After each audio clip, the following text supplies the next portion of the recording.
भगवत कथा हंसाएगी भी, भगवत कथा रुलाएगी भी, भगवत कथा नचाएगी भी, भगवत कथा गवाएगी भी। ये कथा आपके जीवन में जो चीज आपको कमी लगती हो वो सब रसों को यह कथा आपके जीवन में उपस्थित कर दे। संसार में नहीं कर सकता आदमी, संसार में खुल के रो नहीं सकता, रोएगा तो बोले अरे राम राम राम, देखो रो रहा है,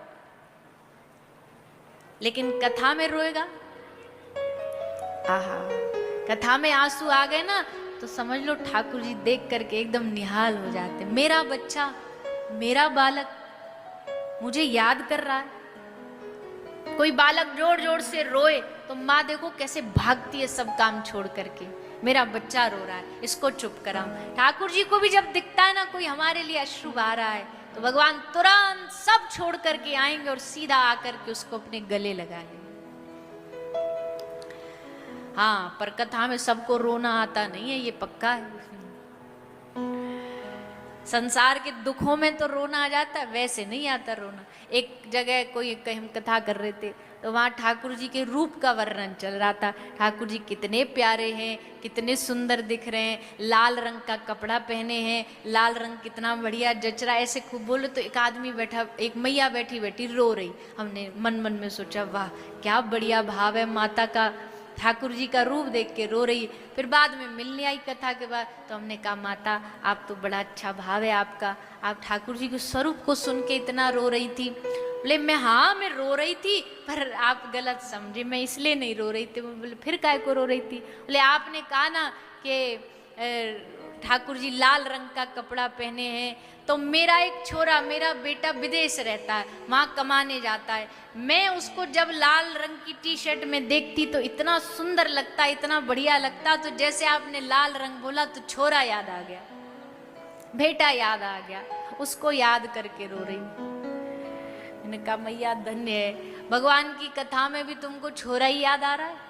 हम ठाकुर जी कथा सुना रहे हैं कि ठाकुर जी लाल रंग में ऐसे बढ़िया लग रहे हैं, पीले रंग में बढ़िया लग रहे हो, और तुम छोरा छोरी याद कर रही हो। तो अच्छा, एक और संत हुए, संत क्या हमारी परंपरा के हुए, श्री गदाधर भट्ट गोस्वामी। उनके जीवन की कथा क्या आती है, वो भागवत सुनाया करते थे वृंदावन में, और बड़ी बड़ी डूब के सुनाते थे। ऐसा लिखा है कि जब गदाधर भट्ट गोस्वामी भागवत सुनाते थे ना तो पूरा जितना समय वो कथा सुना रहे उनकी आंखों से आंसू बहते रहते, और जो सुनने वाले उनकी आंख से भी आंसू बहते थे, सब रोते थे बैठे बैठे, सब अश्रु आते थे। एक आदमी था उसको आंसू नहीं आते थे। अब उसको जरा ने बुरा लगता कि भाई सब रो रहे हैं, तू अकेला पूरे पंडाल में नहीं रो रहा, तो ये तो तेरी बेइज्जती है, सब सोचेंगे इसमें भाव नहीं है, बाकी सब में भाव है। तो अगले दिन वो क्या किया, अगले दिन कथा सुनने आया तो अपनी जेब में मिर्च रख लाया, और मिर्च ला करके जैसे कथा चालू हुई सब लोगों की आंख में भाव से अश्रु आए, उसने मिर्च लगा ली और रोने लगा।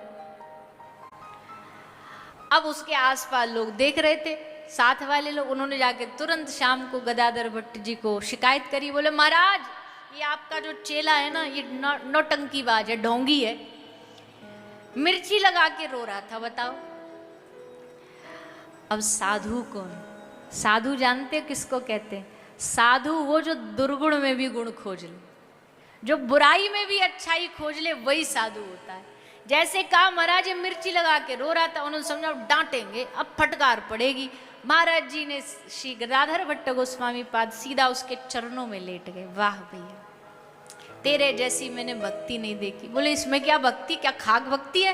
बोले तेरे मन में जो भगवान के लिए रोने के लिए चाह है कि कैसे भी मैं रोऊं, काश इतनी चाह भगवान हमारे जीवन में दे दे तो हम पर भगवान की कृपा हो जाएगी। इतनी चाह तो आए कम से कम कि मेरी आंख में आंसू क्यों नहीं आ रहे भगवान के लिए, इतनी चाह तो आ जाए, बस इतना ही काफी है।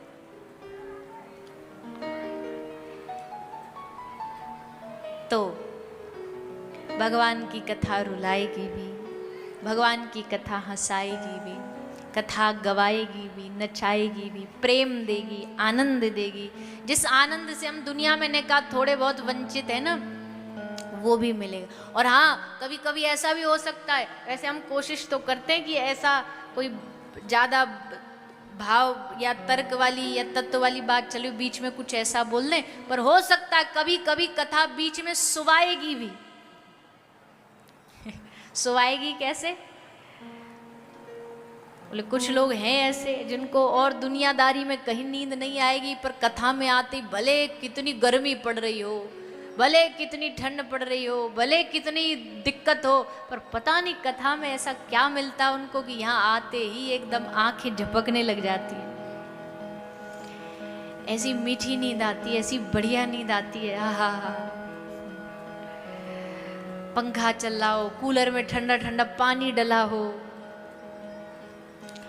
गर्मी की तपकती दोपहरी हो। अब गर्मी की दोपहरी में एक तो आलस भी बहुत आता है, बड़ा आलस्य आता है, ऊपर से ठंडा ठंडा कूलर मिल जाए, पीछे पीछे बैकग्राउंड में बढ़िया संगीत मिल जाए, म्यूजिक मिल जाए, और कमर लगाने को कोई खंबा और मिल जाए, फिर तो एकदम जीवन सेट है। ना कोई रोकने वाला, ना कोई टोकने वाला। हाँ, एक खतरा है बस, कैमरा। कैमरे का थोड़ा सा खतरा, इसलिए ऐसे लोग ना ऐसी जगह ढूंढते हैं जहां कैमरा ना पहुंचे। और अगर गलती से ने सोते दिख गए तो साइड वाला कौन ही मार देता, अरे जग तू टीवी में आ रहा है, तो एकदम सावधान हो जाएंगे। हाँ हाँ, हंसने लग जाएंगे। आह क्या कथा है, क्या बढ़िया कथा है। कई बार तो लोग और सब चीज नहीं, ये जो LCD लगी रहती है पूरा ध्यान इस पे ही रहता, कब हमारा फोटो आएगा, और पूरा हाथ और ऐसे हिलाएंगे, वहां सामने जैसे दिख जाएंगे ना तो ऐसे हाथ हिलाएंगे। टीवी पे कथा जा रही हो, यूट्यूब पे, फिर फोन और करेंगे रिश्तेदारों, खोल खोल देख हम टीवी पे आ रहे हैं। तो भैया कथा सुनने वाले श्रोता हमको लगता कितने अलग अलग वैरायटी के होते हैं। कोई कैसे सुन रहा है, कोई कैसे सुन रहा है, कोई किस भाव से सुन रहा है, और हम तो एक बात जानते हैं, क्या? किसी भी भाव से आओ, कम से कम इस कथा में आओ। तुम यहाँ आ भी गए ना, भागवत जी कहती है तुम कोई भी भाव लेकर के आ जाओ, पर अगर कहने वाला पूर्ण श्रद्धा पूर्ण विश्वास से बोलेगा तो यकीन मानो ये भागवत जी तुम्हारे हृदय में भगवान को प्राप्त करने की चाह जगा देगी। चाहे कुछ भी भाव लेके आयो, पर भगवान की कथा तुम्हारे मन में भगवान को पाने की चाह जगा देगी। इसलिए ये कथा है, जीवन की सब व्यथाओं को मिटाने वाली भगवान की कथा है।